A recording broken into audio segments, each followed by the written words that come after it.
They're the most prestigious awards in America, not just for journalists, but historians, poets, playwrights, nonfiction writers, composers and novelists.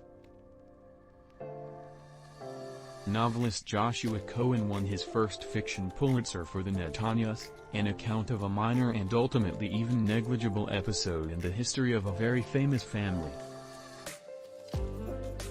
A winner of the 2021 National Jewish Book Award, it was described by the Pulitzer Committee as a mordant, linguistically deft historical novel about the ambiguities of the Jewish American experience, presenting ideas and disputes as volatile as its tightly wound plot.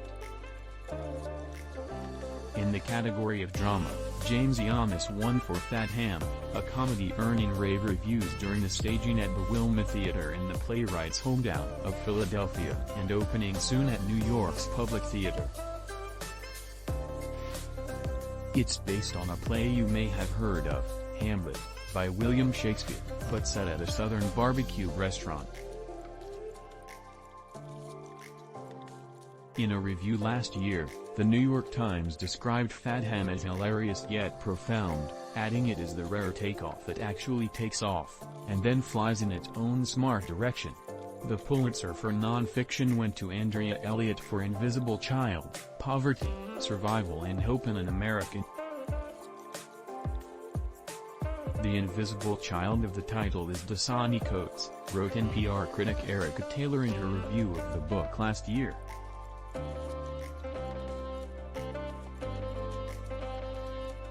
Dasani was 11 years old, living with her parents and 7 siblings in one of New York City's shelters for families experiencing homelessness when she met the book's author, a Pulitzer-winning New York Times reporter who followed Coates and her family for 8 years, tracking what Taylor calls a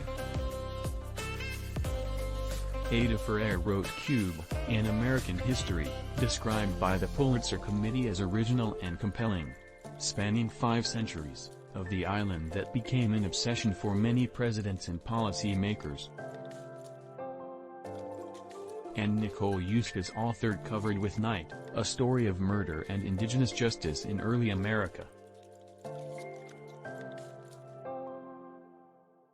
It is, the committee said, a gripping account of indigenous justice in early America, and how the aftermath of a settler's murder led to the oldest continuously recognized treaty in the United States.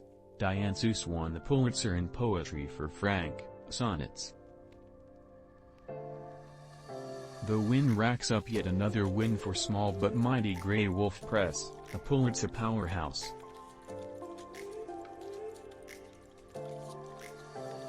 Seuss is a celebrated Midwestern poet trained as a social worker. This book was described by the committee as a virtuosic collection that inventively expands the sonnet form to confront the messy contradictions of contemporary America, including the beauty and the difficulty of working-class life in biography, the late artist Winfred Rembert won with his collaborator Erin Kelly, Chasing Me to My Grave, an artist's memoir of the Jim Crow South.